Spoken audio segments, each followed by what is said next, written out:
A Caatinga ocupa uma área de 734.478 km² e é o único bioma exclusivamente brasileiro. Isso significa que grande parte do patrimônio biológico dessa região não é encontrada em nenhum outro lugar do mundo além do Nordeste brasileiro.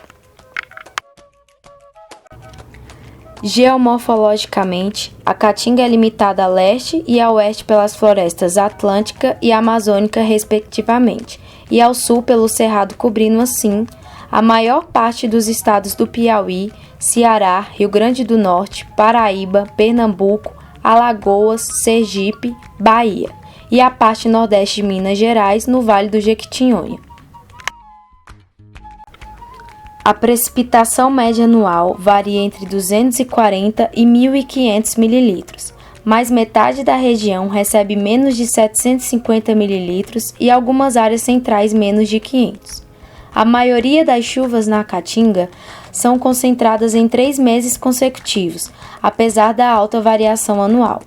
O número de meses secos aumenta da periferia para o centro da região, e algumas localidades experimentam períodos de 7 a 11 meses de baixa disponibilidade de água para as plantas.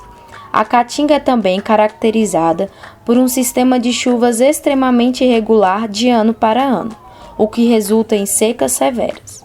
Essas secas determinam mudanças adaptativas na biota da região.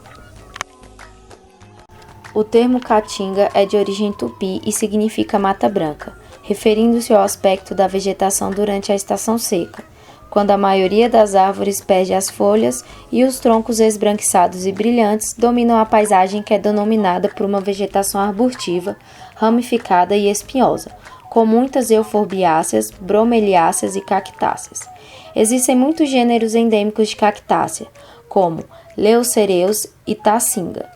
Outros gêneros comuns da Caatinga atual são bromélia, Caiosalpinia, Aspidorpesma, Mimosa e Caliandra. As folhas e as flores são produzidas em um curto período de chuvas e a Caatinga permanece dormente durante a maior parte do ano. A vegetação herbácea também cresce somente durante as chuvas curtas e esparsas. A Caatinga arborea está restrita às manchas de solos ricos em nutrientes. As florestas mais úmidas, chamadas de brejos de altitude, estendem-se sobre as encostas e topos das chapadas e serras com mais de 500 metros de altitude e que recebem mais de 1.200 milímetros de chuvas orográficas. Existem mais de 30 brejos de altitude na área da Caatinga, os quais são considerados refúgios florestais, uma vez que apresentam afinidade florística com as florestas atlântica e amazônica. A origem da vegetação da Caatinga tem sido debatida ao longo de muitos anos, mas resultados de estudos recentes sugerem que a Caatinga é parte de uma floresta tropical seca sazonal que ocupou grandes áreas da América do Sul em períodos mais secos e frios durante o Pleistoceno. A Caatinga é por muitas vezes descrita como um ecossistema pobre em espécies e endemismo. Entretanto, estudos recentes têm desafiado esse ponto de vista e demonstrado a importância da Caatinga para a conservação da biodiversidade brasileira. Já foram registradas 932 espécies de plantas vasculares, 187 de abelhas, 240 de peixes, 167 de répteis e anfíbios, 62 famílias e 510 espécies de aves e 148 espécies de mamíferos. O nível de endemismo varia de 3% nas aves a cerca de 7% para mamíferos e 57% em peixes. Embora os inventários sejam incompletos, o nível de endemismo também é bastante alto para as espécies vegetais. Considerando somente as plantas lenhosas e as suculentas, por exemplo, existem 18 gêneros e 318 espécies endêmicas, 34% das espécies descritas distribuídas em 42 famílias. Esses valores sobre a biodiversidade da Caatinga são iguais ou mais altos que aqueles registrados para outras florestas secas do mundo.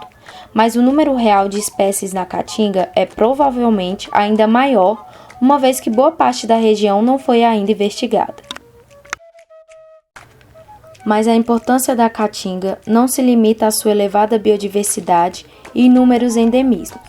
Como uma região árida altamente imprevisível e cercada de biomas tropicais mésicos, A caatinga é uma anomalia climática e funciona como um importante laboratório para estudos de como plantas, invertebrados e vertebrados se adaptam a um regime de chuvas altamente variável e estressante. Por ser pouco estudada, a caatinga é tratada como se fosse pobre em biodiversidade, o que estimula desmatamentos e queimadas que ameaçam a vida de espécies vegetais e animais. Esse quadro ainda pode piorar, já que menos de 1% da área ocupada pela caatinga está sob proteção ambiental. A principal causa da destruição da caatinga é a extração da mata nativa, convertida em lenha e carvão vegetal destinado principalmente aos polos gesseiro e cerâmico do Nordeste e ao setor siderúrgico de Minas Gerais e do Espírito Santo. O uso do carvão em indústrias de pequeno e médio porte e em residências também foi indicado, mas há outros fatores como biocombustíveis e a pecuária bovina.